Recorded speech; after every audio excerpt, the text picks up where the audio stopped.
Most of us spend more time at work than we do at home. We learn every sound, every routine, every quiet moment that tells us what's normal. So when something breaks that routine, when a sound happens that shouldn't, or when a presence is felt where no one should be, that's when fear settles in.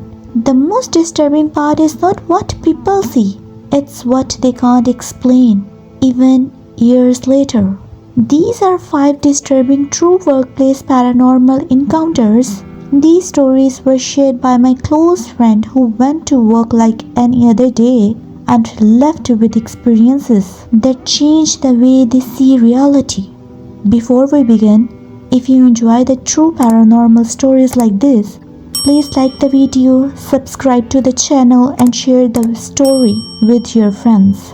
It really helps the channel grow and reach more listeners who enjoy quite unsettling stories like these. Story number 1 with Michael, the grave behind the containers. Once a close friend of mine, Michael, shared something with me that he had never openly discussed. Michael was not the type to exaggerate or scare people for fun.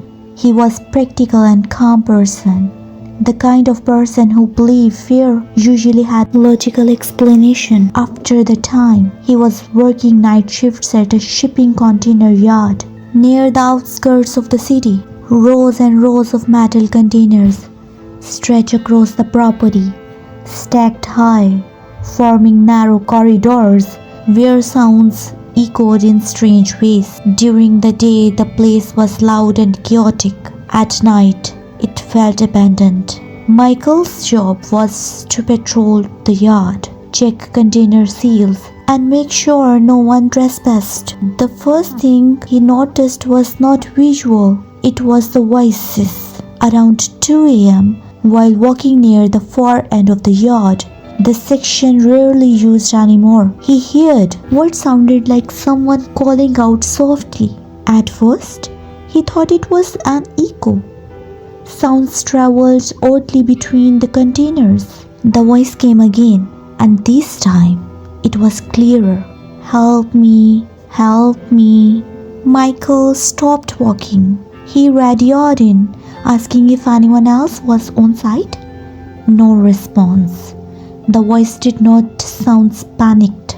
It sounded weak, strained, like someone conserving energy. Michael followed the sound past the last row of containers into a patch of land that bordered the yard. That's when he saw it. A small grave. No headstone, no flowers, just disturbed soil shaped into a mud. The voice came again. Save me. I'm not dead.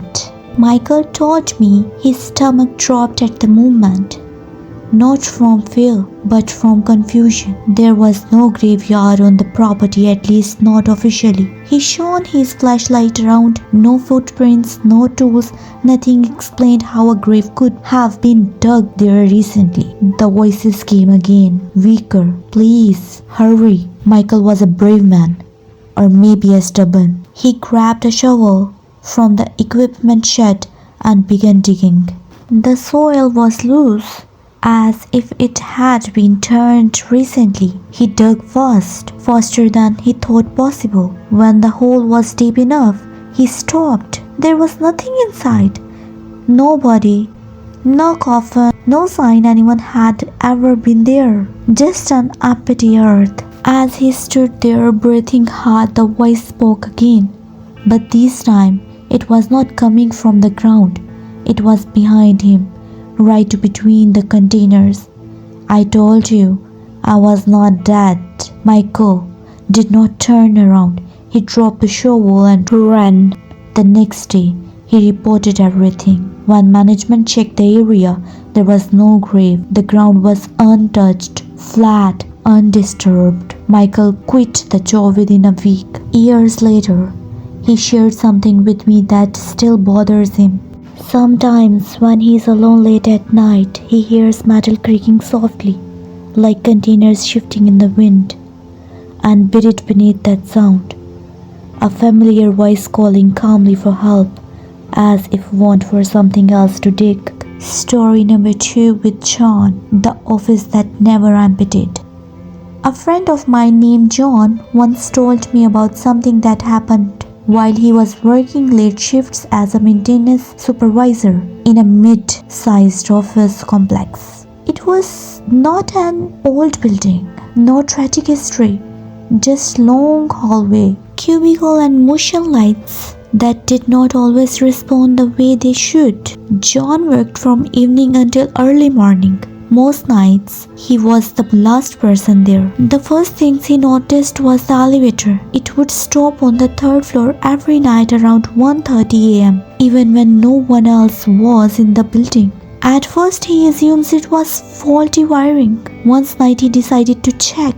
When the elevator doors opened, the hallway was empty, except for a single flickering light at the far ends. As John walked forward it, he felt an uncomfortable pressure, like someone watching him without being seen. The light was fixed easily, but the feeling stayed. The next night, the elevator stopped again. This time, John heard footsteps, slow and deliberate. He called out, thinking another employee might be there. That's when someone calmly said his name. Not shouted, not whispered, just spoken. When he turned around, no one was there. Over the following weeks, things escalated. Tools were moved, doors unlocked themselves, notes appeared on his workbench. Message like, check the third floor, you forget something. One night John stayed on the third floor at 1:30 a.m. to confront whatever was happening. The light shut off. In the darkness, he heard breathing. Then, at the end of the hallway, he saw a man in an old maintenance uniform, pale, exhausted, and familiar in a way he could not explain. The man pointed toward the stairwell. John didn't wait. Later, his manager reluctantly admitted that years earlier, a night maintenance worker had died alone in that stairwell during a late night shift. His name was John. My friend quit soon after. To this day, he says he still wakes up around 1:30 a.m. sometimes with an unsettling feeling that someone is still waiting for him to return. Story number 3 with Elizabeth, the patient who was not on the schedule. My neighbor Elizabeth once shared something that happened while she was working late at a private medical clinic. She worked in billing, staying after hours to finish reports. After 7 p.m., the clinic felt empty, quiet, hallways, dimmed light, and the constant hum of machines. One night, she heard a chair slide in the exam wing. Assuming someone else was still there, she went to check. The room was empty. Later, she heard coughing dry and weak. It came from an exam room that was closed for renovation. The door was slightly open. Inside, sitting on the exam table, was a pale woman wearing a hospital gown, something the clinic didn't even use. The woman looked relieved to see Elizabeth. "I have been waiting," she said. When Elizabeth pulled away in fear and ran, the room was empty when security checked it. The next night, the coughing returned. Elizabeth began searching old patient records. She found a file belonging to a woman who had been sent home years earlier after complaining of chest pain, only to die that same night. The lawsuit had been quietly settled. Her file ended with a single note. The patient left the clinic unsatisfied.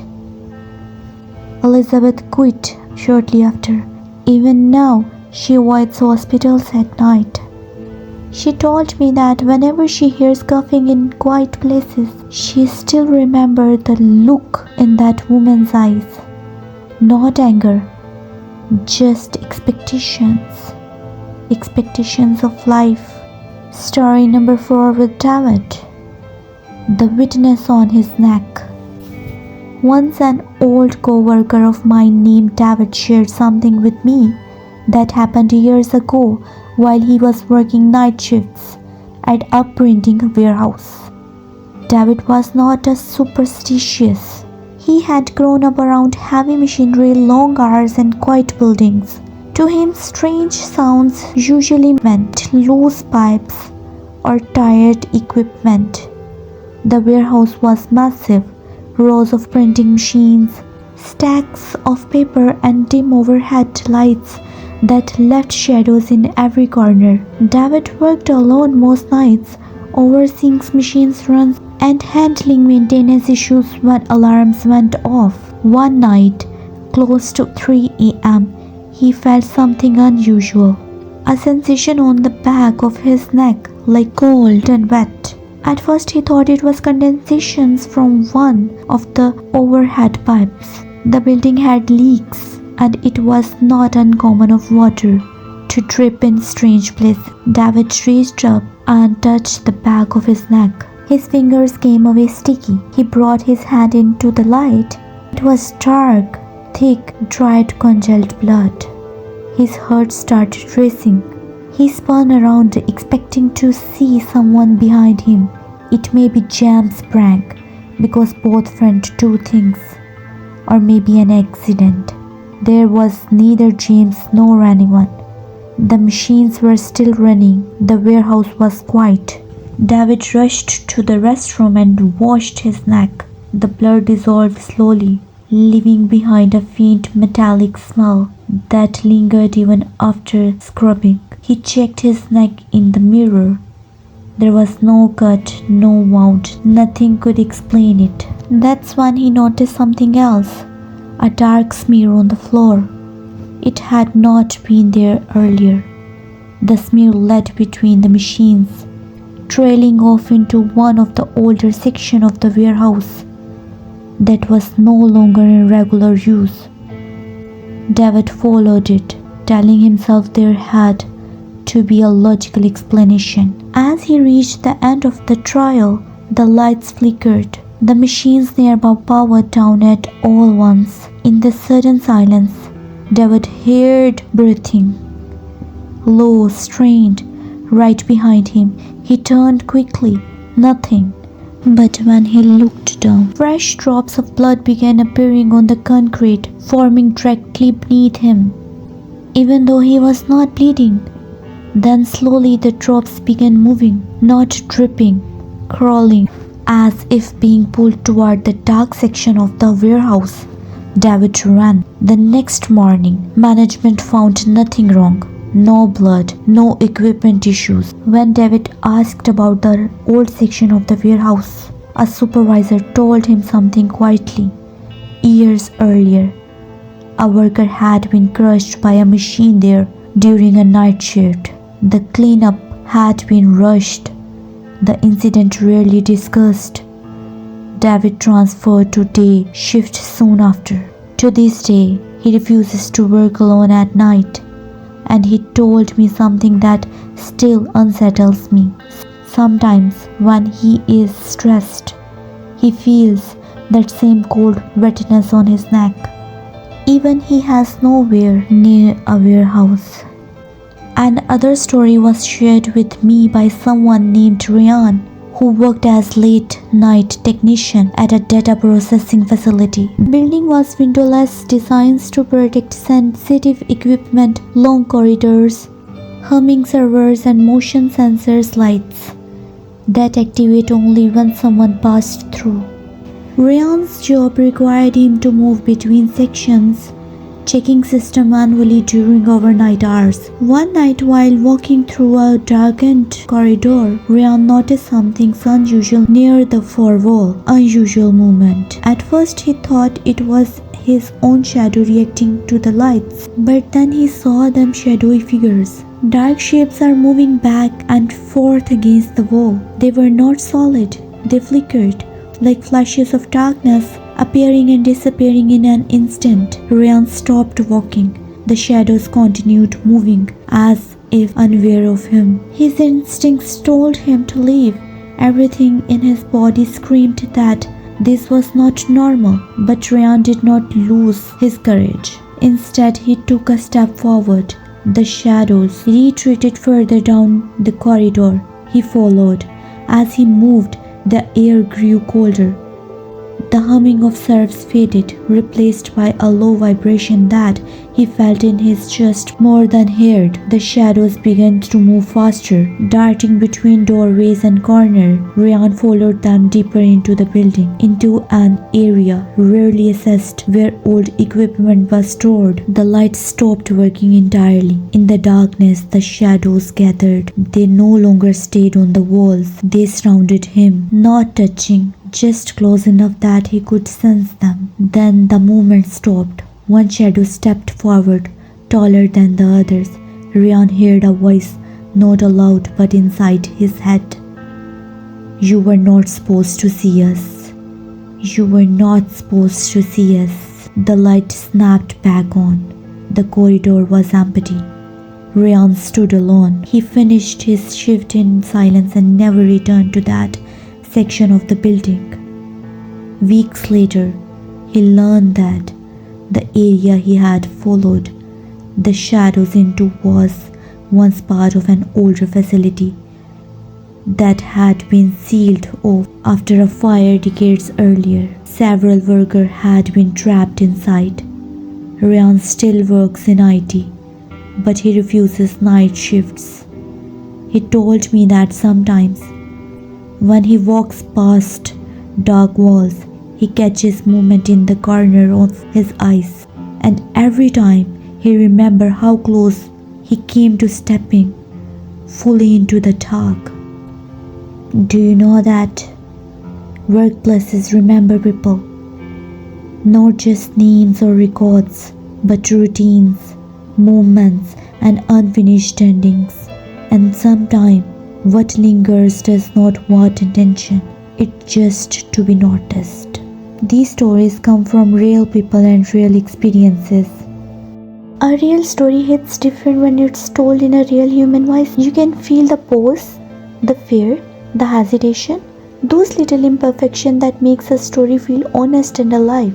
These days, a lot of people feel disconnected or even annoyed listening to robotic, emotionless voices, especially when the story is supposed to be natural and unsettling. Paranormal experiences are not meant to sound perfect. They're meant to sound real. If you want to listen to true paranormal stories told in a natural human voice, stories that feel like someone is sitting right next to you, sharing something they actually lived through, then you are more than welcome on our channel. Thank you for listening to this video. We upload new stories once a week, so make sure to subscribe for more. And if you have experienced something similar, you are welcome to share your story in the comments.